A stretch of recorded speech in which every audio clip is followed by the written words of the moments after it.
Waalaikumsalam.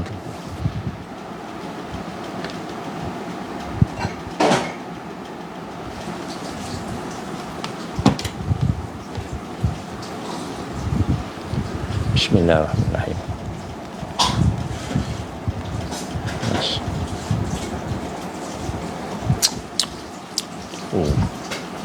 Panas.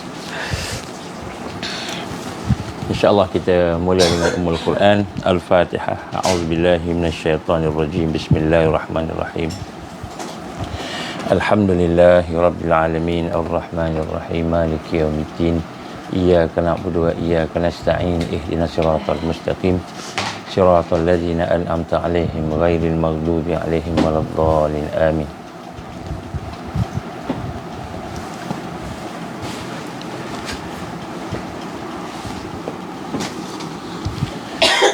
A'udzubillahi as-sami'il 'alim minasyaitonir rajim. Bismillahirrahmanirrahim. Innal hamdalillah nahmaduhu wa nasta'inuhu wa nastahdihi wa nastaghfiruh wa na'udzu billahi min shururi anfusina wa min sayyiati a'malina. May yahdihillahu fala mudilla lahu wa may yudlil fala hadiya lahu. Asyhadu an la ilaha illallah wahdahu la syarika lahu wa asyhadu anna Muhammadan 'abduhu wa rasuluh. Qala rabbi shrah li sadri wa yassir li amri wahlul 'uqdatam min lisani yafqahu qawli. Rabbi zidni 'ilman amma ba'd. Assalamualaikum warahmatullahi wabarakatuh. Alhamdulillah, pertama-tama kita bersyukur kepada Allah Subhanahu Wa Taala. Dengan keizinan Allah, dengan kasih sayang Allah, kita diberikan kesempatan pada pagi ini untuk sama-sama meneruskan program harian kita, insya-Allah. Dan mudah-mudahan Allah memberikan barakah. Kita mohon ampun kepada Allah Subhanahu Wa Taala. Kita minta supaya Allah Subhanahu Wa Taala tidak menjadikan kelemahan kita, dosa kita, keaiban kita, kehinaan kita, jahil kita, segala perkara-perkara yang jauh daripada Allah itu sebagai penghalang hidayah, sebagai penghalang kepada taufiknya, ma'unahnya, karamahnya, barakahnya dan rahmatnya. Jadi insya-Allah kita mohon kepada Allah supaya Allah SWT mengizinkan program kita mendapat barakah dan rahmatnya. Dan kita minta pada Allah supaya mudah-mudahan Allah memberikan kekuatan untuk kita mengamalkannya, insya-Allah. Kita minta Allah tutup keaiban-keaiban kita. Mari kita sama-sama memulakan dengan kita membaca mentajdidkan syahadah kita sama-sama. Bismillahirrahmanirrahim. Bismillahirrahmanirrahim. Bismillahirrahmanirrahim. Asyhadu an la ilaha illallah wa asyhadu anna Muhammadar Rasulullah. Asyhadu an la ilaha illallah wa asyhadu anna Muhammadar Rasulullah. Asyhadu an la ilaha illallah wa asyhadu anna Muhammadar Rasulullah. Allahumma salli ala sayyidina Muhammad wa ala ali sayyidina Muhammad kama shallaita ala sayyidina Ibrahim wa ala ali sayyidina Ibrahim wa barik ala sayyidina Muhammad wa ala ali sayyidina Muhammad kama barakta ala sayyidina Ibrahim wa ala ali sayyidina Ibrahim fil alamin innaka Hamidum Majid. Alhamdulillah, kita memperbanyakkan selawat kepada Nabi sallallahu alaihi wasallam dengan perasaan kasih sayang kepada baginda Rasul sallallahu alaihi wasallam. Kita nak kena sayang pada Nabi bukan hanya kerana dia seorang nabi, seorang rasul, tetapi yang paling penting sekali ialah makhluk yang pertama, makhluk yang paling utama yang disayangi oleh Allah Subhanahu Wa Taala. Jadi Allah Subhanahu Wa Taala telah menjadikan makhluk yang paling sempurna sekali, yang paling sempurna sekali, dan dengan asbab Rasul sallallahu alaihi wasallam ni kita dapat hidayah Allah, kita dapat kita kata petunjuk daripada Allah Subhanahu Wa Taala. Dan pada bulan ini adalah bulan kelahiran baginda Rasul sallallahu alaihi wasallam. Ramai orang yang menyambut Maulid Rasul, mengantarkan ucapan-ucapan kata salam Maulid Rasul dan sebagainya. Jadi kita nak sama-sama merasakan bahawa sebenarnya yang lebih penting bukanlah sekadar kita mengucapkan selamat Maulid Rasul tadi, kelahiran Nabi, tetapi kita nak mengikat dalam hati kita satu perasaan kasih dan sayang. Kita boleh mengucap Maulid Rasul sebagainya, tapi kita tidak ada perasaan sayang kepada Rasulullah. Jadi kita nak sama-sama meningkatkan perasaan Rasulullah, kasih sayang kepada Rasulullah. Yang mudah-mudahan dengan itu kita akan diberikan oleh Allah Subhanahu Wa Taala barakah. Kerana di dalam kita ingin membina kekuatan, contohnya hari ini kita nak cuba mengenal Allah dengan Ismul Azam. Kita nak mengenal Allah dengan Ismul Azam, dengan kekuatan. Jadi kita nak mengenal Allah tu, dia tak cukup dengan hanya sekadar kita nak mengenal gitu saja, ataupun kita nak mendengar apa yang kita nak dengar. Tetapi yang lebih penting ialah kita nak mengenal Allah sebagaimana Rasulullah sallallahu alaihi wasallam mengenal Allah. Ini nak kita kena minta pada Allah, ya Allah, kenalkanlah kita kepadamu, kepada makrifat kepadamu, ya Allah, sebagaimana Rasul sallallahu alaihi wasallam mengenalmu. Kita nak kenal macam mana Nabi mengenal Allah. Kita nak mengenal macam mana Rasulullah sallallahu alaihi wasallam dekat dengan Allah, nak dekat dengan Allah. Jadi dialah contoh terbaik. Laqad kana lakum fi Rasulillahi uswatun hasanah liman kana yarjullah wal yaumil akhir. Ila akhir. Dia nak sebut kat sini bagaimana kata Allah firman, laqad kana lakum fi Rasulillah uswatun hasanah. Jadi pada Rasul tu adalah contoh terbaik. Jadi contoh terbaik dalam segala aspek. Termasuklah aspek ma'rifatullah, aspek mengenal Allah. Bila kita mengenal Allah, kita nak mengenal Allah dengan keadaan macam mana Nabi kenal Allah, macam mana Nabi mengenal Allah, macam mana Nabi sallallahu alaihi wasallam taqarrub dengan Allah, dekat dengan Allah, macam mana Nabi sallallahu alaihi wasallam melaksanakan, mengamalkan Ismul Azam, macam mana. Ini kita nak, sebab kita bukan hanya sekadar nak kata Nabi ini dia bawa dakwah Rasul, membawa Quran, tetapi yang paling penting sekali ialah Nabi sallallahu alaihi wasallam dia merupakan contoh terbaik. Laqad kana lakum fi Rasulillahi uswatun hasanah. Jadi dia merupakan kita kata contoh yang terbaik. Dan bila contoh terbaik itu, maka sudah tentulah kenal Allah pun nak ikut cara dia. Jadi sebab itulah semalam saya sebut wahdatul wujud. Wahdatul wujud ni apa? Kewujudan yang satu. Kita kenal Allah ni, kalau orang mengambil konsep wahdatul wujud, contohnya wahdatul wujud ni maknanya kita merasakan semua ni Allah, sampai peringkat kita ni pun Allah juga, dia kata ana Allah. Jadi itu adalah merupakan satu yang Nabi tak ajar. Nabi tidak mengajar kita. Nabi mengajar kita bukan wahdatul wujud. Maknanya ada perbezaan antara pencipta dengan makhluk yang dicipta. Al-Khaliq, pencipta, dengan Al-Makhluk, makhluk ni yang dicipta, berbeza. Jadi tiba-tiba kita kata semuanya sama, hakikatnya macam itu, dia kata saya Allah, dia sampai macam itu kan. Jadi ini bukanlah satu yang diajar oleh Rasulullah sallallahu alaihi wasallam. Walaupun ada orang kata benda itu betul, tapi kita tak nak kita nak sebut sebenarnya bukan wahdatul wujud. Jadi wahdatul syuhud. Wahdatul syuhud ni maknanya secara umum kita kata dia sebagai kita ni penyaksian kita. Penyaksian, bukan zatnya, bukannya kita kata sama kita dengan Allah, bukan, tetapi penyaksian, kita menyaksikan. Baik, secara pada petang pagi ini kita akan sambung lagi bagaimana semalam saya menggambarkan bahawa Ismul Azam adalah merupakan salah satu daripada kalimah thayyibah. Kalau kita masih ingat lagi perbincangan kita sebelum ni berkenaan dengan kalimah thayyibah. Kalimah thayyibah yang menjadi dasar ataupun pegangan kepada mukmin, terutamanya mukmin yang benar-benar dalam keadaan berada diuji dengan ujian yang besar, yang susah, terutamanya lah seperti mana kita berada di akhir zaman, kita akan berdepan dengan Dajjal akan keluar ni. Dajjal akan keluar. Bila dia keluar, wallahu alam, dalam 4 tahun 5 tahun agaknya, atau silap-silap tahun depan dia dah isytihar diri dia. Silap-silap tahun depan dah isytihar dah. Jadi kita tak tahu. Jadi semua tu hanya Allah yang Maha mengetahui. Tapi nak sebut sini dah dekat lah. Yang kita tahu dah hampir sangat. Sebab semua tanda-tanda dah ada.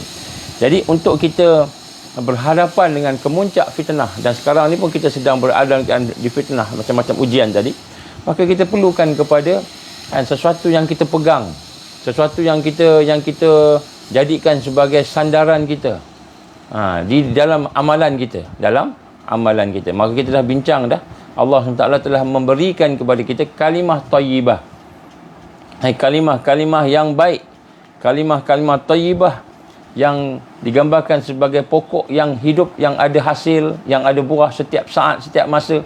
Ini kalimah thayyibah kita dah bincang. Sebahagian daripadanya contohnya subhanallah walhamdulillah wala ilaha illallah Allahu akbar la haula wala quwata illa billah. Kita bincang juga tentang inna lillahi wa inna ilaihi raji'un. Kita bincang hasbunallahu wa ni'mal wakil, ni'mal maula wa ni'mal nasir. Dan kita baca juga, kita bincang tentang la ilaha illa anta subhanaka inni kuntu minaz zalimin. Kita bincang, tengok balik. Jadi yang ini kena amal.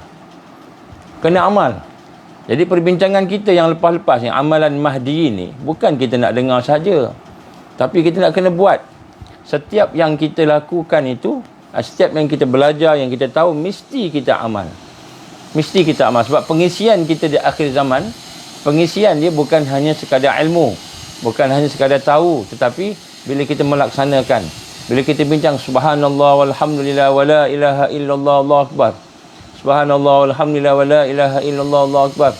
Kan bila kita dah mula mengamalkan dia, kemudian selepas itu kita membaca pula, kan, membaca la haula wala quwata illa billah. Kita dah mula amalkan, kan.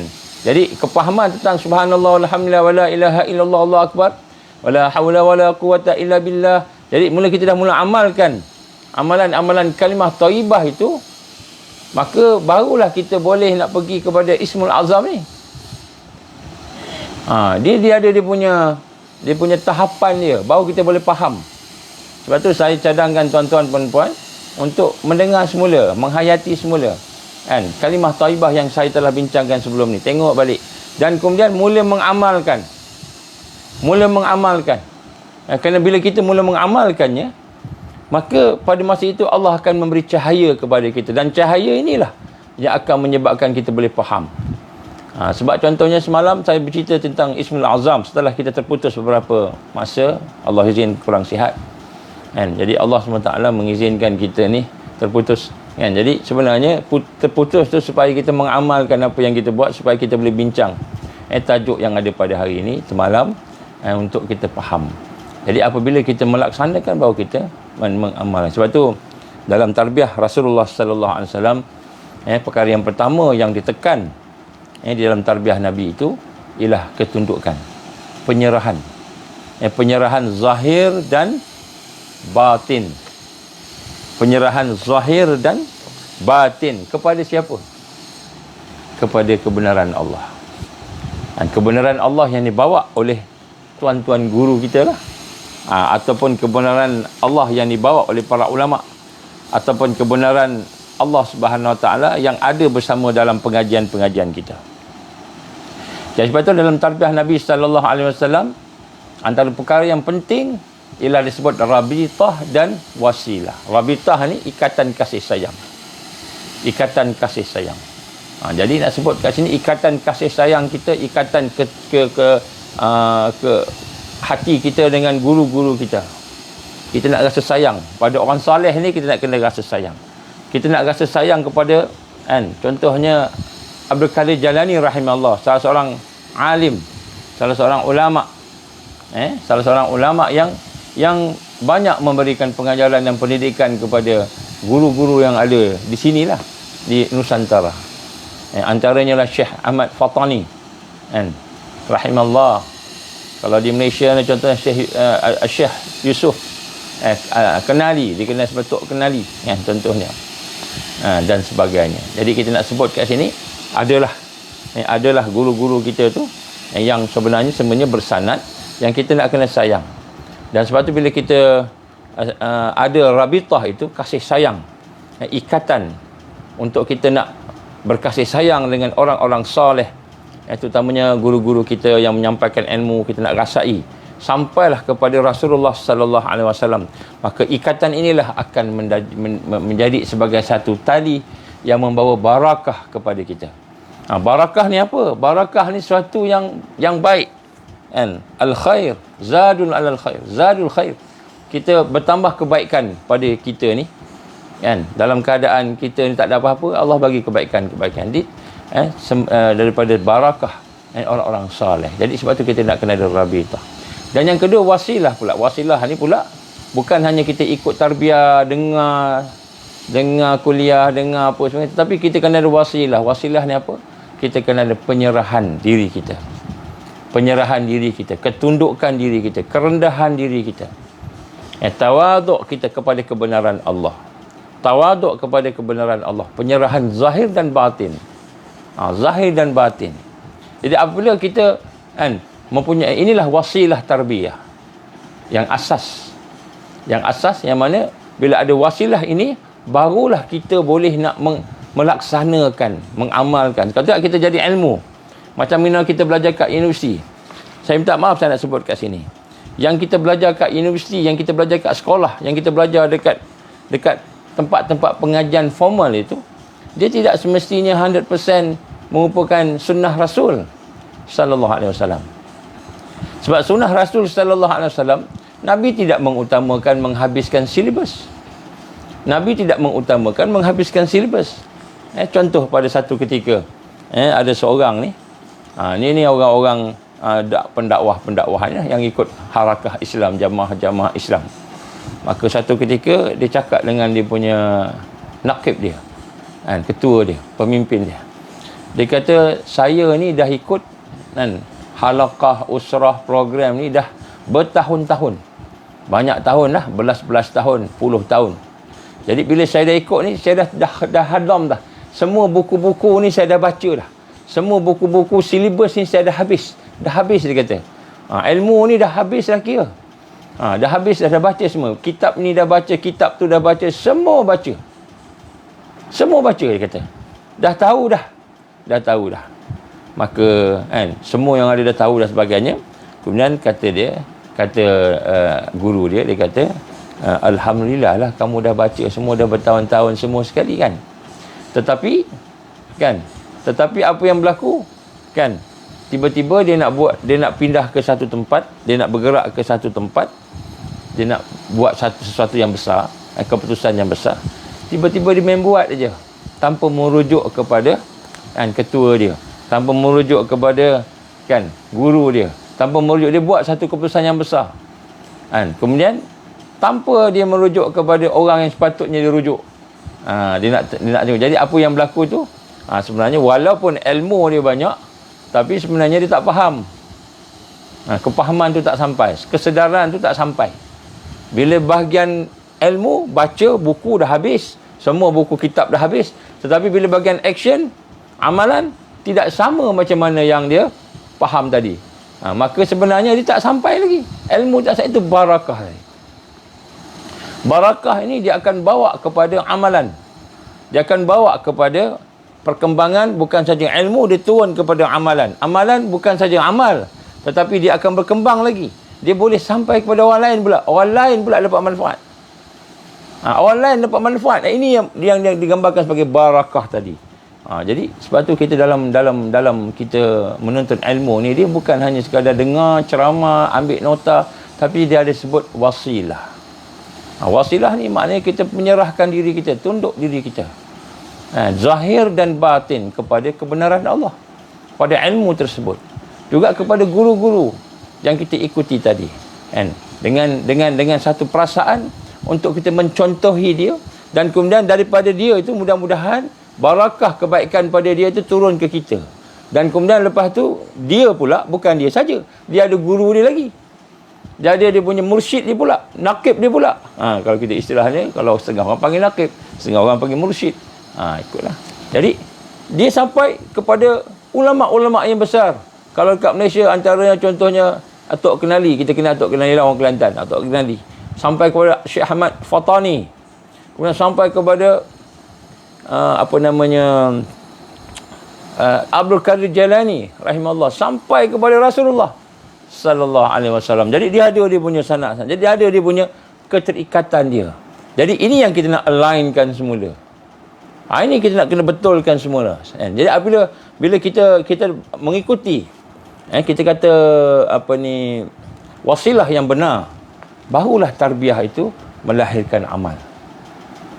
Baru melahirkan amal. Sebab tu kita kena tengok, perhati, kan, kena ada contoh. Sebab Islam ni dia bukan hanya sekadar ilmu, tapi dia juga merupakan amal. Sebab tu hari ni kita belajar kat universiti ni, kadang-kadang guru kita, ustaz kita tu bukan Islam pun, tapi subjeknya subjek Islam, pengajian Islam, belajar PhD di Harvard contohnya, Harvard contohnya, kan, dalam bahagian pengajian Islam. Yang mengajar tu bukan Islam pun. Jadi macam mana kita jadi contoh dia? Macam mana dia contoh guru yang bukan? Dia doktor, profesor, tapi dia orientalis. Rupanya dia orientalis. Cuba kita cek ustaz-ustaz kita ni, kadang-kadang yang belajar ni, kadang-kadang guru dia tu orientalis. Jadi macam mana, di mana rabitah dan wasilah tadi? Tak ada. Jadi belajar di universiti tak ada rabitah, tak ada wasilah. Kenapa? Kerana dia hanya mengambil ilmu saja. Ini kita tak mau. Kita nak lebih lagi daripada itu. Kita nak ada barakahnya. Kita nak ada dia punya ikatan sampailah ke Rasulullah sallallahu alaihi wasallam. Ini perbezaan tarbiyah Nabi berbanding dengan tarbiyah masyarakat yang ada pada hari ini. Tarbiyah masyarakat terputus dengan Rasulullah SAW. Walaupun dia menyambut Maulid Rasul, dia sambut Maulid Rasul, dia kata kami sayangmu ya Rasulullah, kami sayangmu ya Rasul, dia nyanyikan, dia nasyidkan. Tetapi belajar terputus, amalan terputus. Amalan yang terputus, syahadah pun dia dapat daripada guru-guru ataupun cikgu-cikgu Google, Syekh Google. Belajar syahadah pun daripada Syekh Google. Terputus. Jadi ini yang kita maksudkan. Sebab tu hari ini barakah di akhir zaman ni amat penting. Iaitu wasilah, salah satu disebut sebagai wasilah. Dan wasilah dalam tarbiyah itu ialah penyerahan kita, ketundukan kita, kerendahan hati kita kepada mereka yang membawa kebenaran Allah tadi, kerana kebenaran yang ada pada mereka. Bukan sebab dia tu keturunan Nabi ke, dia tu orang kaya ke, dia tu bangsawan. Bukan sebab tu, tapi kerana ilmu yang ada pada dia, barakah tadi, sanad yang ada pada dia itu sampailah kepada Rasulullah sallallahu alaihi wasallam. Jadi barulah apa yang kita belajar tu akan jadi satu yang benar-benar berkembang. Sebab tu tuan-tuan puan-puan, saya perhatikan kat sini, yang ikut kuliah kita ni kadang-kadang sekarang ni lebih kurang 200 orang lebih, kan, mungkin kadang-kadang sampai 400 lebih, kadang-kadang sampai 500, kan, dan kadang-kadang sampai 5,000, berapa banyak ibu lah. Tapi berbanding dengan yang ada kat luar, berbanding dengan yang mengikut Dajjal, berbanding dengan orang yang lain, bukanlah kita saja ni, tapi adalah juga kelompok-kelompok lain, kan.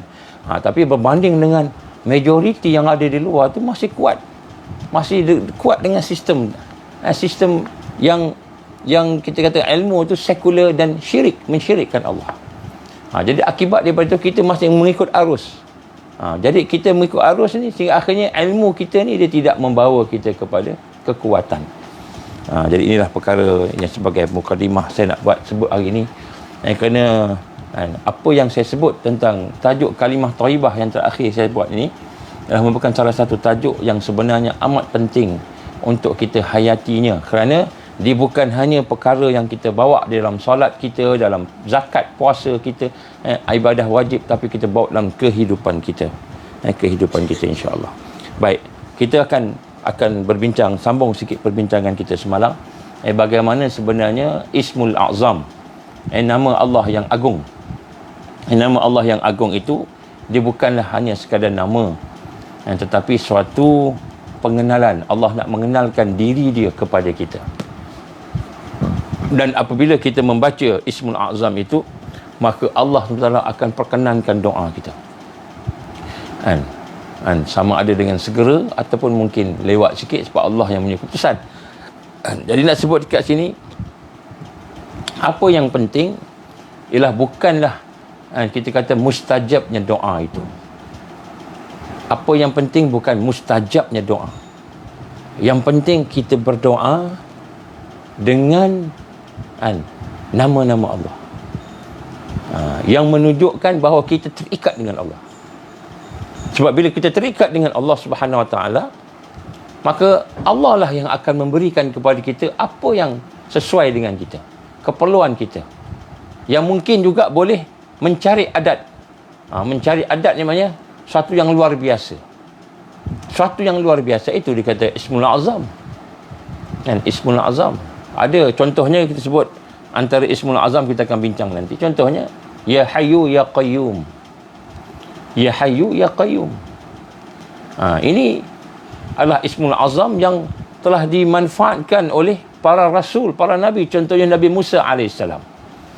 Nabi Musa AS ditanya oleh kaum dia, Bani Israel, dan apakah dia Ismul Azam yang boleh membuat sesuatu yang membawa sesuatu kekuatan. Maka dia jawab dalam bahasa Hebrew, dalam bahasa kita ni ialah Ya Hayyu Ya Qayyum dalam bahasa Arab. Ya Hayyu Ya Qayyum. Ini satu yang besar. Ini Musa sendiri alaihissalam.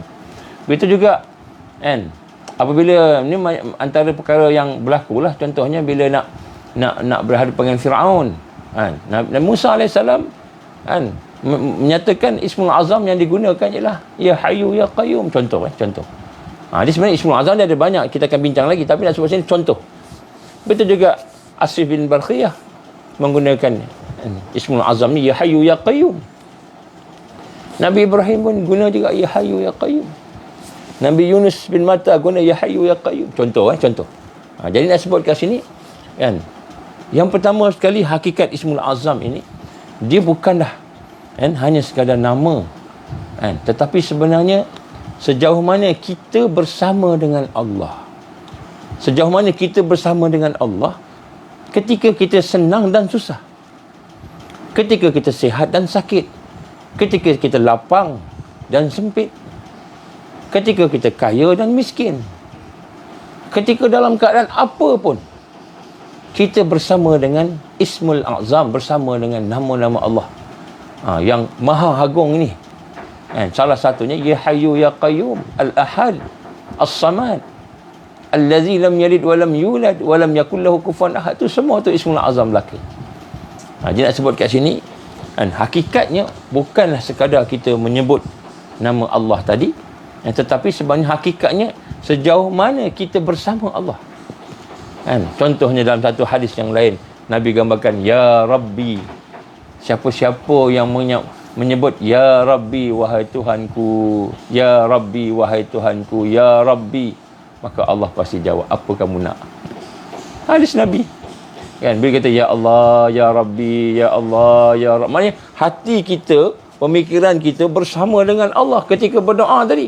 Ya Allah, Ya Rabbi, hati kita pun tunduk pada Ya Allah, Ya Rabbi. Maka dalam hadis Nabi, apa kamu nak? Allah akan jawablah lebih kurang. Nabi gambarkan, Allah jawab, nak apa? Aku akan perkenankan. Ya Rabbi itu Ismul Azam. Ya Allah, Rabbana. Ya Rabbana, kan? Jadi bukanlah maksudnya hanya sekadar kita sebut nama Allah, tetapi sejauh mana kita bersama Allah dalam hati kita, di dalam pemikiran kita, di dalam kehidupan kita. Kita bersama Allah, kita mengagungkan Allah, membesarkan Allah. Kita merasakan kekerdilan kita. Bukan saja kekerdilan kita, kehinaan kita, kerendahan kita. Yang paling penting sekali, kita rasa kita perlukan Allah. Ini paling penting sekali. Kita rasa kita perlukan Allah. Kita perlukan Allah. Kita rasa kita terdesak. Kita perlukan Allah. Dan kita sebut, Ya Rabbi, Ya Rabbi. Wahai Tuhanku, wahai Tuhanku. Ya Allah, Ya Hayyu, Ya Qayyum. Kita minta ke Allah. Ini hakikat Ismul Azam tadi. Sebab itulah saya tekankan semalam, bagaimana sebenarnya dia bukan hanya sekadar kita menyebut nama-nama Allah yang agung, tapi kita tahu macam mana proses untuk kita menghayati Ismul Azam itu. Proses supaya apabila kita menyebut nama Allah, suasana hati kita suasana hamba. Suasana hati kita suasana yang memang merendahkan diri kepada Allah. Bukan sekadar sebut aja. Kita memang rasa perlukan Allah. Kan? Tadaruk pada Allah. Kita rasa perlu sangat ke Allah. Ini perkara yang tak ada dalam manusia pada hari ini. Dia hanya ada pada mereka yang beriman, yang yakin, dan mereka yang mengenal Allah. Sebab itulah asas kepada Ismul A'zam. Dia bukan kita sebut-sebut, kita ulang-ulang zikir-zikir, tapi perasaan hati kita itu bersama dengan Allah Subhanahu Wa Taala. Kita rasai. Jadi sebab itulah saya gambarkan di sini bagaimana kita ingin melatih diri kita tu. Melatih diri kita sehingga kita boleh apa? Kita boleh mengenal Allah, mengenal perbuatan Allah, mengenal sifat Allah, mengenal nama. Kita kenal ni, kenal. Bukan kenal dengan akal. Kalau kenal dengan akal, kan, kita fikir logik tak sampai ke ghaib, tak sampai alam ghaib, tak sampai. Allah ni maha ghaib. Kan, akal, contoh akal kan. Kita boleh fikir paling kuat sekali akal ni apa paling kuat? Paling kuat sekali akal ini ialah kan logik yang ada depan kita. Itu akal. Akal mesti logik, kan? Akal mesti logik. Jadi paling kuat fizik, dan fizik ni physical, dan metafizik. Metafizik ni tak nampak, satu yang tak nampak, tapi dia kaitan dengan fizik juga. Contohnya gelombang. 5G kan. 5G ni metafizik. Kan? Sebab 5G ni dia boleh kaitkan fizik dengan sesuatu yang tak nampak. Meta tak nampak. Contohnya gelombang ni kita tak boleh nampak dia, tapi kita boleh gunakan dia. Macam elektrik and electricity. Elektrik ni kita tak tahu apa hakikat. Kalau saya tanya dengan tuan-tuan, apa hakikat elektrik ni? Fizik kan, fizik ya. Apa hakikat electricity? Kita tak boleh jawab. Kita kata elektrik ni kita tak tahu apa benda. Ada teori kata elektron yang berpindah. Itu teori. Ada teori lain juga. Dan ada teori lain juga. Jadi, elektrik ni kita tak tahu dia hakikat dia apa. Tapi sebenarnya kita tahu guna dia. Guna kita tahu. Kita tahu guna elektrik untuk bagi kipas pusing, kita bagi aircon jalan, bagi lampu berhidup, kan, menyala dan lain sebagainya. Tapi elektrik tu sendiri kita tak faham hakikat dia. Jadi begitu juga dengan gelombang. Kita tak nampak, tapi kita boleh sukat dia. Jadi baik. Jadi itu adalah metafizik. Jadi yang ghaib ini, alam ghaib ini, dan Allah maha ghaib. Allah maha ghaib. Kan? Jadi yang maha ghaib ni lagi tak boleh nak nampak dan kesan. Di mana boleh nampak dan kesan? Hanya dengan alat yang Allah bagi pada kita, iaitu hati kita. Hati kita je boleh kesan. Jadi sebab tu nak mengenal Allah tak cukup dengan akal. Boleh mengenal Allah dengan berfikir.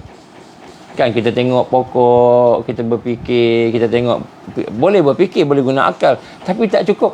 Mesti sampai ke hati kita. Mesti sampai ke hati. Bila hati kita boleh merasai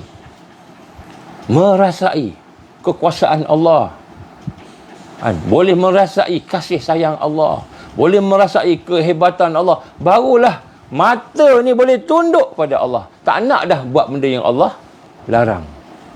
Kalau akal kita kata kan kenal Allah, tapi kan hati tak kenal Allah, tak boleh. Mata masih buat maksiat lagi, telinga masih dengar benda maksiat lagi, lidah masih cakap benda maksiat lagi. Kenapa? Sebab hanya sekadar akal saja, dia tidak menyentuh hati. Sebab tu nak merubah, kena merubah hati kita. Innallaha la yughayyiru ma biqaumin hatta yughayyiru ma bi anfusihim. Sesungguhnya Allah tidak akan merubah satu kaum, kita ni lah, kan, melainkan apabila kita merubah apa yang ada dalam tu adalah hati, an-nafs, hati kita, jiwa kita. Maka sebab itulah nak kenal Allah pun dengan jiwa, dengan hati, tak cukup dengan sekadar logik. Kan, apa tanda Allah adanya alam ini? Itu logik. Sebab kita boleh nampak. Sebab tu saya kata syuhud, kita menyaksikan Allah ini, dia ada dua peringkat. Peringkat pertama, kita tengok makhluk, kita nampak kekuasaan Allah, kehebatan Allah, kudrah, iradah, ilmu. Kita nampak apa yang ada kepada Allah tadi, sifat-sifat dia. perbuatan dia. Tengok pokok, nampak sifat-sifat Allah, nampak perbuatan Allah kan. Itu syuhud yang pertama, peringkat pertama. Maknanya kita kenal makhluk baru kita boleh kenal Allah. Tapi syuhud peringkat kedua, setelah hati itu dibersihkan, setelah hati itu ditingkatkan dengan zikrullah, dan setelah Allah beri cahaya kepada jiwa kita, maka ketika itu Allah akan memperlihatkan af'alnya, sifatnya. Allah akan memperlihatkan zat, nama-namanya, zatnya, sebelum kita mengenal makhluk. Sebelum mengenal makhluk, kita melihat satu, kita dah nampak Allah, sifat Allah, perbuatan Allah. Sebab kita kenal Allah. Tapi yang kenal Allah tu bukan logik, bukan akal. Yang kenal Allah tu hati. Hati yang sentuh dulu. Hati yang sentuh dulu. Sebab tu hari ni masalah kita, hati kita rosak. Masalah kita, hati kita sakit. Apa contoh hati kita rosak? Apa contoh hati kita sakit? Kan? Contoh hati kita sakit ni ialah kita sembahyang tak khusyuk. Itu hati sakit lah. Kita baca Quran tak rasa seronok. Seronok kita tengok game. Seronok kita tengok TV. Seronok kita dengan dunia ni. Maka itu tanda hati kita sakit. Sebab hati yang hidup, yang bersih, dia tak seronok dengan dunia. Dunia digunakan. Dia tak rasa nikmat dunia itu benda yang paling best. Sebab tu kata kita tengok para guru-guru kita, orang alim kan, para ulama, Imam Ghazali, Ibn Ahmad dan sebagainya lah kan. Dia kata apa? Dia kata kalaulah kamu tahu, ataupun raja-raja tahu, ini kata-kata sebagai kata ulama, raja-raja tahu bahawa sesungguhnya bahagianya orang yang mengenal Allah, bahagianya orang yang boleh tahajud, boleh bangun, boleh dapat kebahagiaan, seronok tadi, nikmat tadi, lebih daripada nikmat yang ada kat istana. Maka sudah tentu raja-raja akan cuba rampas daripada kamu. Sampai bunuh lah, gitu lebih kurang. Dia nak sebut kat sini, hati kita sakit. Hati kita sakit. Sebab tu kita tak boleh rasa. Jadi bila hati kita sakit, bila hati kita tidur, bila hati kita tidak hidup, mati, macam mana nak kenal Allah? Walaupun kita semayang. Sebab tu Allah tegur orang semayang. Fawailul lil musallin. Maka celaka kata orang solat. Allazina hum an salatihim sahun. Orang-orang yang solat dalam keadaan apa? Dalam keadaan lalai, terputus daripada Allah. Allazina hum yura'un. Riak diputus juga dengan Allah. Dia nak tunjuk kat manusia, bukan nak tunjuk kat Allah. Bukan nak dapat Allah punya ganjaran, nak dapatkan manusia punya ganjaran. Terputus. Jadi sebab tu bila kita nak memahami Ismul A'zam, perkara yang penting bukan sekadar nama Allah tadi, ataupun kita kata doa tadi. Yang penting macam mana proses untuk kita memahami Ismul A'zam tu, mengenal Allah. Dan proses mengenal Allah ni yang lebih utama. Kerana sebelum kita dah jadi engineer, jatuh pula nikah. Sebelum jadi engineer, kan, kita kena belajar engineering. Kan? Sebelum jadi engineer, kita kena belajar engineering. Sebelum jadi guru, kita kena belajar ilmu perguruan. Sebelum kita dapat Ismul A'zam dalam hidup kita, maka kita kena belajar dulu macam mana nak dapatkan Ismul A'zam. Barulah kita faham. Jadi ini yang kita maksud. Sebab itulah apabila saya cuba terangkan, sebab saya faham, minta maaf, kadang-kadang saya ulang benda yang sama. Kenapa? Kerana di kalangan kita ni ada yang ustaz-ustaz, ada yang ustazah, ada orang yang dah mahir dalam ilmu tazkiyah nafs dan sebagainya. Tapi ada di kalangan kita ni orang bukan Islam pun ada, yang baru nak belajar, nak berkenalan dengan Islam. Saya dapat satu komen yang saya bukan Islam, tapi saya mendengar apa ustaz sebut, saya rasa kebenarannya. Jadi alhamdulillah di kalangan kita ni ada juga orang bukan Islam yang dengar. Kadang-kadang dia sebut, kadang-kadang tak sebut. Ada juga orang yang tak pernah belajar agama. Jadi sebab tu kadang-kadang saya ulang balik. Saya pelan-pelan cakap supaya mudah-mudahan apa yang kita sampaikan ni semua peringkat dapat. Kalau ustazah tu, dia kena sabar. Dan sabar tu sebahagian daripada barakah. Ini macam sama je ustaz ulang semula. Memang saya ulang semula kadang-kadang. Benda tu saya ulang. Kenapa saya ulang? Kerana mudah-mudahan ada di kalangan kita ni yang boleh dapat, boleh menghayati. Sebab kita ada pelbagai, kita bukan darjah 1, darjah 2, darjah 3, ada kelas-kelas dia. Kita semua campur daripada universiti sampailah ke tadika ada kat sini. Jadi sebab tu kita kena cakap secara dengan bahasa yang boleh dipahami. Bagi mereka yang telah faham, contohnya apa yang saya cakap, maka apabila dia dengar sekali lagi benda ini, ilmu ini sampai kepada dia, maka maknanya Allah nak dia kritikal, tengok, muhasabah semula.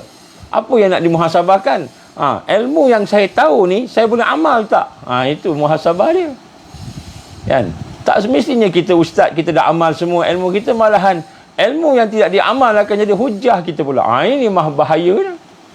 Sebab tu jangan ingat kita ustaz, kita okey. Kita ustazah, kita okey. Jangan. Kita dah belajar dengan guru-guru okey dah. Jangan. Sebab kita bukan tahu sebenarnya kita dah amal ke tak. Kadang-kadang kita banyak tahu, tak banyak amal. Ini lagi bahaya. Sebab tu saya takut sangat. Saya rasa rendah diri dengan tuan-tuan perempuan. Mungkin saya sampai kepada tuan-tuan perempuan ni, benda yang saya tak amalkan, tuan-tuan boleh amal, saya tak boleh amal. Itu saya bimbang. Sebab tu kita kena rendah diri sentiasa kepada Allah, supaya Allah SWT sentiasa memberikan kepada kita kekuatan. Jadi sebab itulah untuk memahami Ismul Azam ini, kita kena faham proses dia. Proses dia macam mana? Proses mesti kenal Allah. Mesti kenal Allah. Apa proses kenal Allah? Kita tak boleh nampak Allah. Mata kita tak mampu nak tengok Allah. Kan? Kita tak boleh mengenal Allah dengan telinga fizikal. Tak boleh. Kita kena mengenal Allah dengan hati. Mengenal Allah dengan hati. So nak kenal Allah dengan hati ni, kita kena bersihkan hati kita.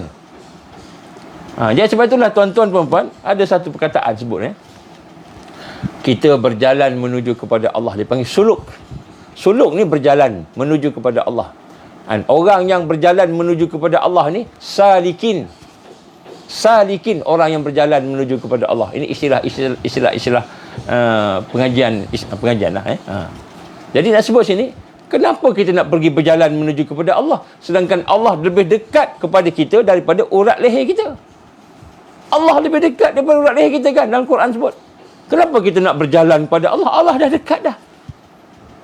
Kenapa kita nak cuba melihat kebesaran Allah, sedangkan kita melihat ni dengan kuasa Allah? Allah Subhanahu Wa Taala memberikan kita kekuatan melihat dengan kuasa dia.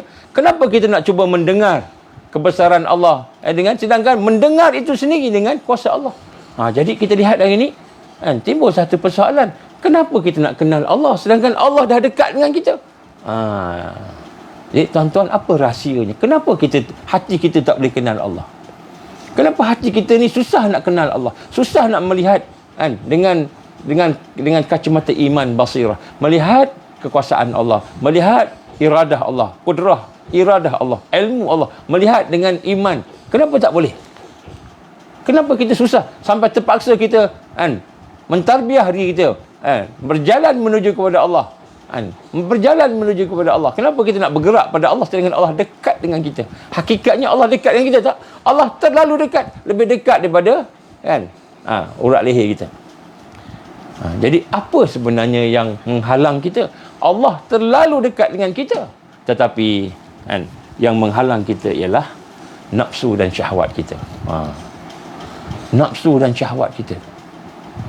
Jadi nafsu yang ada pada kita, syahwat yang ada pada kita, lalai yang ada pada kita, dosa yang ada pada kita, dosa yang ada pada kita ni, itulah yang menghalang kita untuk mengenal Allah. Sehingga kan hati kita jadi gelap, berasap, kan, kelam, kabur, hitam kerana dosa-dosa kita. Nampak tak? Jadi maknanya mengenal Allah ni, dia bukan hanya sekadar kita belajar apa dia doanya, apa bacaannya, apa dia punya karamah-karamah dia yang kita boleh buat, amal ini dapat ini, amal ni. Dia bukan macam itu. Dia bukan macam tu. Sebab kita baca doa pun bukan sebab diri kita baca doa sebab nak dapat redha Allah. Bila baca doa nak dapat redha Allah ni, maknanya kita bukan baca kerana kita baca kerana Allah. Macam mana orang yang baca kerana diri sendiri? Dia baca doa, dia minta pada Allah untuk diri dia, memang untuk diri dia, tapi Sebab dia sayangkan diri dia, bukan sebab sayang Allah. Kalau dia sayangkan diri dia, maka Allah tak bagi, dia marah Allah. Kenapa aku dah minta kau tak bagi? Ya Allah, aku dah semayang, aku dah puasa, aku dah zakat, aku dah buat semua sekali. Tapi engkau tak perkenankan doa aku, ya Allah, dia marah. Sebab doa dia untuk diri dia. Sebenarnya doa ni ibadah. Doa ni kerana Allah. Kita doa sebab kita sayang pada Allah Subhanahu Wa Taala, kita doa. Bila kita doa, kita sayang ke Allah, Allah bagi pun alhamdulillah, Allah tak bagi pun alhamdulillah. Sebab kita doa untuk Allah. Itu baru betul ibadah. Nampak? Jadi sebab tu hari ni kita tengok hati-hati, jiwa-jiwa kita ni, apakah sebenarnya yang menghalang kita nak kenal Allah? Dosa kita. Ada dosa tak? Cuba cek, ada dosa. Dosa kita yang rupanya menghalang. Kenapa mata ni tidak boleh melihat dengan pandangan iman? Apa maksud pandangan iman? Basirah. Mata melihat dengan pandangan iman, basirah. Maknanya bila mata melihat pokok, maka iman tadi akan melihat kekuasaan Allah, kehebatan Allah, kesempurnaan Allah. Melihat manusia, melihat anak dengan pandangan iman, melihat anak sebagai anugerah Allah, rezeki daripada Allah, kan, merupakan amanah daripada Allah. Kita melihat tu kan. Mendengar dengan iman, kita mendengar bagaimana kan kekuasaan Allah, kehebatan Allah tadi. Kenapa tak boleh? Kerana dosa kita. Kerana dosa kita. Dosa kita apa dia? Mata kita. Mata kita. Kita tengok benda yang Allah haramkan. Kita tengok benda yang Allah haramkan.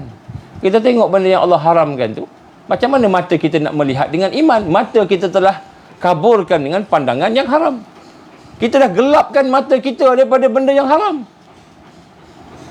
Tengok TV, tengok movie, tengok apa, benda-benda yang merosak. Jadi macam mana mata nak melihat kebesaran Allah? Mata nak melihat dengan iman, macam mana? Sebab kita dah tutup iman kita tu dengan perkara yang haram yang berlaku pada mata kita. Kita dah tutup pendengaran tadi. Macam mana nak mendengar dengan iman? Sedangkan kita suka mendengar benda yang haram, diharamkan oleh Allah. Benda yang fitnah, orang fitnah kita suka dengar. Orang mengumpat, kita suka dengar cerita kisah orang. Macam mana kita nak mendengar dan kita boleh mendapatkan iman dengan pendengaran kita? Lidah. Macam mana lidah tu nak berzikir pada Allah? Macam mana lidah tu nak berdakwah, nak jadi satu yang boleh membina kekuatan kita? Sedangkan lidah kita tak jaga, cakap macam-macam. Masa kita marah tu keluar semua perkataan keluar masa marah lah. Lidah ni tidak boleh dikawal. Masa okey, tapi masa marah tiba-tiba keluar macam-macam. Jadi di sinilah ma'rifatullah itu tidak boleh. Kita tak boleh nak kenal Allah. Salah satu perkara paling penting ialah dosa kita. Menghalang perjalanan kita nak menuju kepada Allah tu terhalang dengan dosa kita. Itu dosa mata, dosa telinga, dosa lidah, dosa tangan, dosa hati. Lagi teruk, dosa hati ni yang menyebabkan hati kita ni buta. Hati kita ni sakit. Hati kita ni kan berasa dalam keadaan mana tak boleh nak terikat dengan Allah. Khusyuk pun tak boleh, tak dapat khusyuk. Nak mengagungkan Allah tak boleh, mengagungkan manusia boleh, mengagungkan makhluk boleh. Kita duduk-duduk, tiba-tiba orang dah parking sebelah kita. Kereta Porsche, Jaguar, kereta yang hebat-hebat. Kita tengok, tak tengok sekali. Tengok sekali, tengok lagi sekali. Wah, kereta yang baru ni Porsche. Porsche baru ni. Oh, ni Jaguar baru ni. Wah, ni kereta baru ni. Tengok, nampak kehebatan kereta. Hati kita rasa best, rasa seronok dengan kereta tadi. Sedangkan kita tak berasa best dengan seronok dengan rezeki Allah bagi kat kita. Rezeki Allah bagi kat kita. Nikmat Allah bagi kat kita. Kenapa? Sebab hati kotor. Hati berdosa. Hati penuh dengan amalan dosa. Apa dosa hati? Contoh. Sebut macam ni kan. Dosa hati contohnya kita marah kat orang. Kemudian kita dendam kat dia. Kita ada dendam. Dendam tu dosa. Marah tu fitrah. Kita marah fitrah. Kan? Benda tu menyebabkan kita marah. Itu fitrah. Fitrah maknanya memang marah ni salah satu naluri yang Allah bagi pada kita. Tapi dendam itu dosa. Dendam itu dosa. Dengki. Dengki. Dengki itu dosa. Kita tengok orang kat tu cemburu. Kita cemburu. Cemburu pada orang. Contohnya kita tengok orang tu ada rumah besar. Cemburu kat dia. Orang tu handsome, cantik, cemburu kat dia. Cemburu tu fitrah. Memang Allah bagi cemburu. Kenapa? Cemburu ni kan kekuatan sebenarnya. Tetapi apabila timbul dengki, hasad, dengki, maka dia jadi maksiat. Cemburu tak apa. Jadi kita jadikan cemburu satu perkara yang akan meningkatkan lagi usaha kita. Oh, aku nak kena kita contoh cemburu. Orang boleh sedekah banyak. Cemburu, dia ni dia boleh sedekah 50% daripada hasil dia. Hasil dia, gaji dia 50% dia bagi kepada dakwah. 50%. Aku ni 2.5% pun tak lepas. Nak bagi, bukan kata tu 2.5%. Ni bukan banyak ke sikit gaji, persen dia. Jadi kita cemburu, kita pun usaha. Kita tak apalah, aku nak bagi jugalah. Kalau dia boleh bagi 50%, aku bagi 25%. Naikkan sikit, contoh kan. Cemburu tu boleh menyebabkan kita beramal kuat. Tetapi dengki, dengki yang menyebabkan kita rasa apa? Kita rasa nak jatuhkan dia. Jadi dengki tu maksiat hati. Maksiat hati dengki. Jadi banyak dosa-dosa kita ni. Apa lagi dosa hati? Contoh kita bagi contoh lah. Dosa hati. Hubbud dunia. Hubbud dunia. Cinta dunia tu maksiat. Cinta dunia tu maksiat. Habis tak boleh ke cinta dunia ni? Macam mana kita kalau tak cinta dunia kita boleh hidup bekerja sebagainya? Jadi yang dimasukkan cinta dunia ni, kita cinta pada ain dunia tu, pada dunia tu. Sehingga kalau ada duit tu kita kumpul duit, cinta kat duit tu.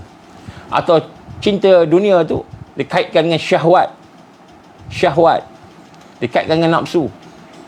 Cinta dengan duit kita suka makan, kita makan je.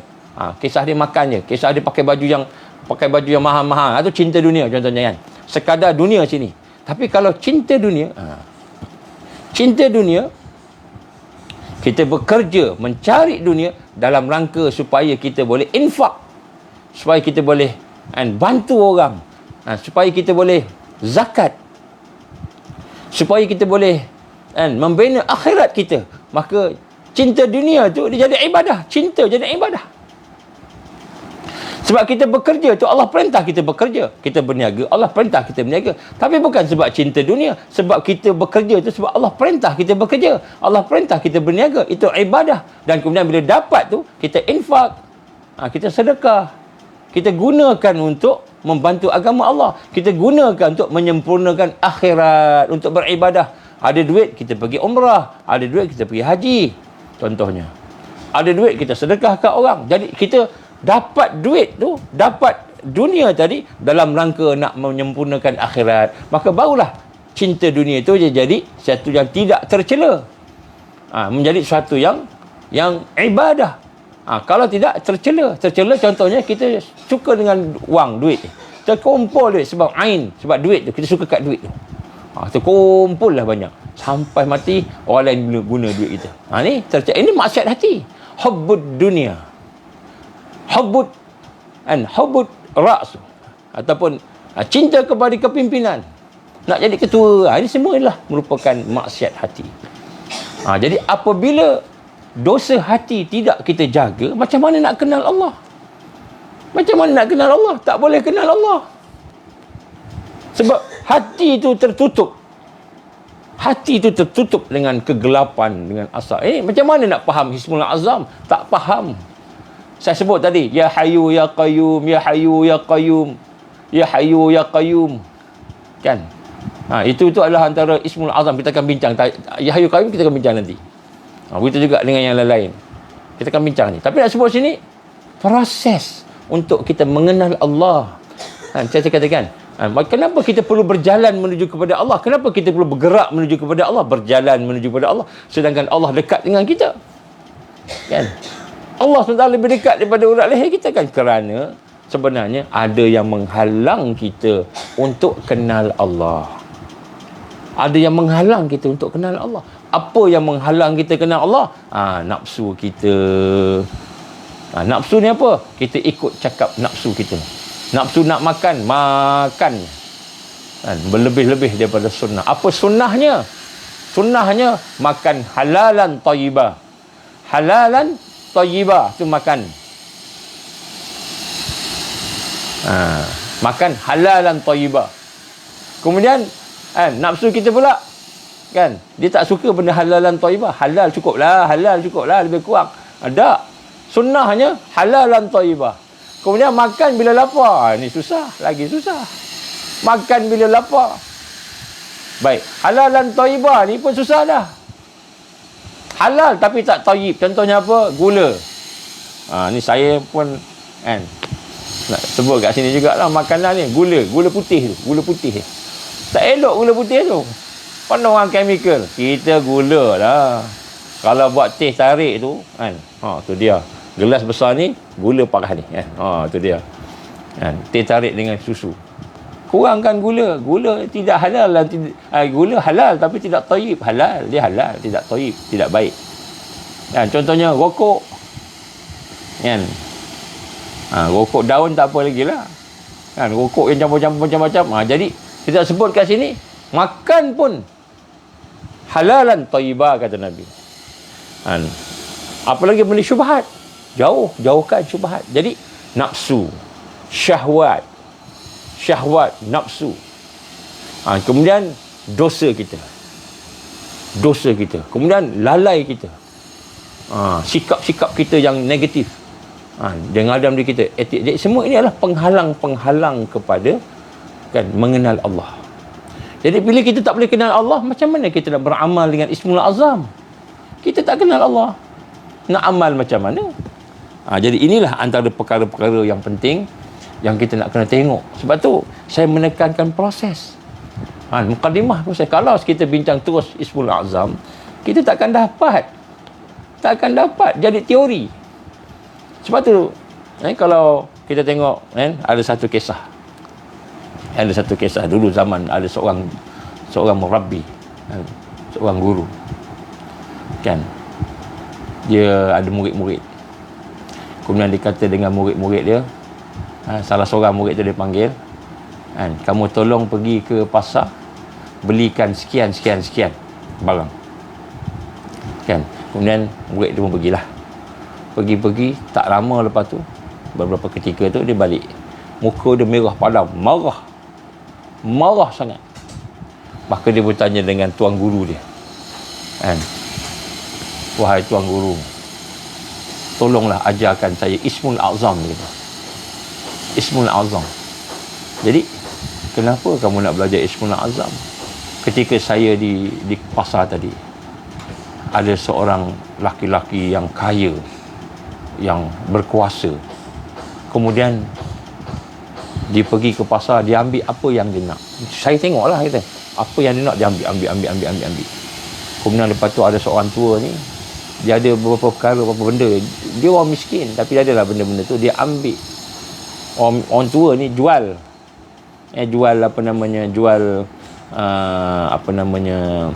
barang-barang lah. Jadi si orang kaya ni dan orang yang berkuasa ni datang ambil. Orang tua tu tak bayar pun. Terus jalan naik kuda dengan orang-orang ni, terus jalan. Rampas, macam rampas lah. Dia ada kuasa. Kan? Jadi, saya nak minta kepada tuan guru, ceritakan kepada saya, apa dia Ismul Azam. Kerana Nabi menggambarkan orang yang berdoa dengan Ismul Azam ni akan mustajab doa dia. Saya nak doa. Dia tanya, apa yang kamu nak doakan dengan Ismul Azam ni? Saya nak doakan supaya orang tua dan orang-orang yang kena rampas tu bersabar, supaya mereka hidup makmur, bahagia. Dan saya nak doakan supaya yang merampas tadi tu kan akan binasa kata, ataupun akan ni lah. Kemudian dia pun tanya, tuan guru pun kata, kamu tahukah siapa yang kamu beli tadi, ataupun orang tua tadi, kamu tahukah? Dia kata saya tak kenal, tapi sifat dia orang tu macam ini dia sebutlah. Maka guru dia kata apa? Orang tua tu tahu Ismul Azam. Orang tua tu tahu Ismul Azam. Dan dia boleh gunakan doa Ismul Azam itu. Tetapi dia tidak gunakan doa tu. Kenapa? Kerana dia mengenal Allah. Dia boleh guna Ismul Azam nak bagi orang tu cacat apa boleh. Minta ke Allah sebab dia dah dizalimi kan. Tapi tak guna. Sebab dia kenal Allah. Sebab dia kenal Allah. Sebab dia memahami Ismul Azam. Allah bagi kepada dia ilmu Ismul Azam itu kan. Bukan sekadar supaya dia doa sebarang-sebarang itu. Tetapi supaya dia boleh lebih tinggi lagi ibadah kepada Allah. Jadi kita nak memahami Ismul Azam ini bukan supaya kita boleh doa mustajab. Itu saya sebut awal-awal tadi. Walaupun dia mustajab. Tetapi supaya kita boleh kan, berubudiyah, beribadah kepada Allah dengan lebih tinggi lagi, dengan lebih baik lagi, kan, dengan lebih sabar lagi, dengan lebih syukur lagi, dengan lebih khusyuk lagi, dengan lebih tawaduk lagi. Sehingga akhirnya kita menjadi hamba Allah. Bukan menjadi hamba nafsu. Nafsu orang kacau kita tu buat. Sebab tu Ismul Azam ni, amalan ni kita tak bagi pada semua orang. Saya pun cakap untuk nak berproses, kemudian kita akan ceritalah sikit, bolehlah buat. Tapi amalan yang hakiki tu kena jumpa lah. Siapa nak amalan tu kena jumpa. Tapi nak sebut kat sini bahawa Ismul Azam itu bukan untuk mustajab doa. Walaupun Nabi kata mustajab doa. Tapi Ismul Azam sebenarnya ialah untuk kita supaya boleh berubudiyah kepada Allah, beribadah kepada Allah, berjihad kepada perjalanan Allah. Kita buat sesuatu dengan lebih baik lagi, sempurna lagi, sebab kita mengenali Allah. Sebab kita mengenal Allah Subhanahu Wa Taala. Dan di sinilah kekuatan seorang hamba apabila dia kenal Allah. Dia bukan zikir kosong-kosong. Subhanallah walhamdulillah wala ilaha illallah Allahu akbar. Kan? La haula wala quwwata illa billahil aliyil azim. Kan? La ilaha illa anta subhanaka inni kuntu minaz zalimin. Ataupun dibaca selawat Allahumma salli ala sayyidina Muhammad, Allahumma salli ala Muhammad wa ala ali Muhammad. Dibaca selawat 1000 kali. Sekadar baca je, tapi dia tidak ada ilmu mengenal Allah. Maka jadilah orang yang berzikir tapi tak kenal Allah. Jadilah orang yang sembahyang tapi tak kenal Allah. Jadi apabila dia melakukan itu, dapat pahala tak? Biiznillah, dengan izin Allah dapat pahala. Tapi adakah dia dekat dengan Allah semakin boleh mengabdikan diri sempurna pada Allah? Tak semestinya. Kenapa? Dia tak kenal Allah. Macam mana nak sayang Allah? Dia boleh buat, lidah bolehlah sebut, hati pun boleh sebut, tapi tak sayang Allah, tak sampai peringkat perasaan. Jadi sebenarnya pada pagi ini, apakah perkara yang penting untuk kita memahami hakikat Ismul Azam ini? Kita kena faham proses dia. Dan proses yang saya sebut semalam, kita nak kena tengok perbuatan Allah, nak tengok sifat Allah, nak tengok nama-nama Allah sehingga kita berhubung dengan kehidupan kita. Tak boleh terhalang. Kenapa? Kerana rupa-rupanya dosa kita. Dosa hati, dosa mata, dosa telinga, dosa lidah, dosa tangan, dosa akal, otak kita berfikir macam-macam. Semua lalai kita, nafsu kita. Jadi apabila kita tidak memerhatikan penghalang-penghalang kepada makrifat Allah tadi, nak kenal Allah tadi, maka itulah yang menyebabkan kita tak boleh pergi, tak boleh bergerak, tak berjalan. Begitu. Orang kata tak berjalan, tidak menjadi seorang yang salikin, yang menuju kepada Allah. Tidak menjadi seorang yang mutarabbi, iaitu orang yang dididik dengan didikan Islam. Jadi itulah insya-Allah pada hari ini, mudah-mudahan apa yang saya sampaikan ini dapat memberi satu kebaikan kepada kita bersama. InsyaAllah, mudah-mudahan Allah SWT memberikan taufik kepada kita. Jadi saya tak berhajatlah nak cakap panjang-panjang. InsyaAllah, mudah-mudahan sedikit yang saya sampaikan ni dapat manfaat. InsyaAllah, tuan-tuan doalah, mudah-mudahan malam ni kita dapat bersiaran sama. Mudah-mudahan kita dapat saya nak cuba sampaikan beberapa perkara yang penting. Cumanya itulah, keadaan masih tidak mengizinkan. Kalau ada kesempatan malam ni, kita akan ada program insyaAllah. Aku li qouli hadza, astaghfirullahalazim li wa lakum. InsyaAllah esok kita sambung lagi. Tajuk ni memang cepat kita kata tajuk ni panjang. Tajuk ni sebab dia ni kemuncak kesempurnaan kita untuk nak ubudiah ke Allah ni, kita mengenal Allah. Itu kemuncak dia. Lagi kenal Allah, lagi kita kuat. Lagi kenal Allah, lagi kita mendekati kita kata rahmatnya, barakahnya, ma'unahnya, karamahnya. Allah bagi sesuatu yang besar. Tapi kita ni jauh, tak kenal Allah kan. Itu payahnya. Jadi hati kita ni kena bersihkan. Hati kita. Sebab tu kita tengok balik, ada tak benda dosa dalam hidup kita? Kalau ada, tinggalkan. Pelan-pelan lah. Tak apa. Pelan-pelan. Kalau boleh sekaligus, lagi bagus. Wah, yang ini dosa. Kita buang. Lagi bagus. Tapi tak boleh pelan-pelan. Sikit-sikit. Sebab itulah, peningkatan kita dalam tarbiyah, peningkatan kita dalam mengenal Allah, ialah sejauh mana kita boleh membuang kelemahan kita. Dar'ul mafsadah muqaddamun ala jalbi masalih. Kita membuang, meninggalkan perkara yang merosakkan dalam hidup kita itu lebih penting, muqaddamun, lebih utama. Lebih utama, yang patut diutamakan daripada kita menambah yang baik-baik. Menambah yang baik-baik. Jadi insya-Allah, mudah-mudahan Allah jadikan kita hamba-Nya yang kenal Dia. Tuan-tuan, kalau kita kenal Allah Subhanahu Wa Taala, hati kita bahagia, sempurna insya-Allah. Dan kita akan menjadi orang yang bahagia, dapat syurga di dunia dan di akhirat. Syurga dunia ni pun, bila kita kenal Allah ni, syurga dunia, kita para ulama kita kan, Ibn Qayyim lah, Taimiyah dan sebagainya. Ni syurga dunia ni, kalau kita dapat syurga ni, tak masuk syurga akhirat tu kan. Syurga akhirat tu kan, seolah-olahnya macam tak apa, inilah dia. Macam itu. Hebatnya syurga dunia ni. Tapi bila di akhirat nanti, lagi hebat lagi. Lagi hebat lagi. Tapi dah dapat dunia ni. Ni syurga yang sebenar. Bukan syurga sebenar ni, dunia ni kita boleh enjoy, boleh bermewah-mewah. Itu bukan syurga. Itu adalah merupakan kerosakan. Kenapa? Kita bermewah-mewah, kita merosakkan hati kita, merosakkan mata kita, merosakkan perut kita, makan macam-macam. Kan? InsyaAllah. Allahumma salli ala sayyidina Muhammad wa ala alihi wa sahbihi Muhammad. A'udzubillahi minal alim minasyaitonir rajim. Bismillahirrahmanirrahim. Alhamdulillahirabbil alamin, wassalatu wassalamu ala asyrafil anbiya'i wal mursalin wa ala alihi wa sahbihi ajma'in. Allahumma innaka ta'lamu anna hadhihi al-qulub qad istamat ala mahabbatik wa altaqat ala ta'atik wa tawahadat ala da'watik wa ta'ahadat ala nusrati syariatik. Fa'athik Allahumma rabitataha wa dimuddaha wa hdiha subulaha wa amla'aha binurika allazi la yakhbu wa syrah suduraha bifaidil iman bik wa jamil tawakkuli alaik wa ahyiha bima'rifatik wa amita ala syahati fi sabili. Ya Allah, innaka ni'mal maula wa ni'mal nasir. Allahumma inna nas'aluka lisanan ratiban bi zikrik wa qalban mafhuman bi syukrik wa badanan hayyinan laynan bi ta'atik. Allahumma inna nas'aluka imanan kamila wa nas'aluka qalban khashi'a wa nas'aluka ilman nafi'a wa nas'aluka yaqinan sadiqa wa nas'aluka dinan qayyima wa nas'aluka al-'afiyata min kulli baliyah wa nas'aluka tamaman ghina 'anil nas wa hablana haqiqatal iman hatta la nakhaf wa la narju ghairak wa la na'budu syai'an siwak waj'al yadaka mabsutatan 'alaina wa 'ala ahlina wa auladina wa man ma'ana birahmatik wa la takilna ila anfusina tarfata 'ain wa la qala min zalika ya ni'mal mujib. Ya Allah, ya Hayyu ya Qayyum birahmatika nastaghis. Ya Allah, ya Hayyu ya Qayyum birahmatika nastaghis. Ya Allah, ya Hayyu ya Qayyum birahmatika nastaghis. Ya Allah, antallah la ilaha illa anta al-wahid al-ahad as-samad alladzi lam yalid wa lam yulad wa lam yakul lahu kufuwan ahad.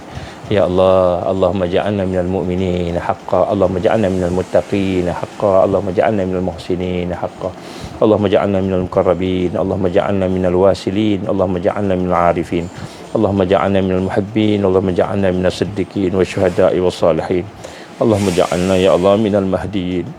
Rabbana atmim lana nurana waghfir lana innaka ala kulli syai'in qadir. Rabbana la tuzigh qulubana ba'da idh hadaytana wa hab lana min ladunka rahmah innaka antal wahhab. Rabbana hab lana min azwajina wa dhurriyyatina qurrata a'yun waj'alna lil muttaqina imama. Rabbana atina fid dunya hasanah wa fil akhirati hasanah wa qina azabannar. Allahumma inna na'udzubika min azabi jahannam.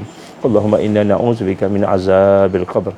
Allahumma inna na'udzubika min fitnatil mahya wal mamat. Allahumma inna na'udzubika min fitnatil masiihid dajjal. Allahumma inna na'udzubika minal ma'sam wal maghram. Allahumma inna na'udzubika min an nusyrika bika syai'an na'lamu wa nastaghfiruka lima la na'lam. Rabbana taqabbal du'ana innaka antas samiul alim. Wa tub 'alaina ya Allah innaka antat tawwabur rahim. Wa sallallahu ala sayyidina Muhammad wa ala alihi wa sahbihi wa baraka wa sallam. Subhana rabbika rabbil izzati amma yasifun. Wassalamu ala mursalin walhamdulillahi rabbil alamin. Subhanakallahumma wa bihamdika asyhadu an la ilaha illa anta astaghfiruka wa atubu ilaik. Bismillahirrahmanirrahim. Wal 'asr innal insana lafi khusr illa allazina amanu wa 'amilus solihat wa tawassaw bil haqqi wa tawassaw bis sabr. Wabillahi taufiq wal hidayah. Assalamualaikum warahmatullahi wabarakatuh.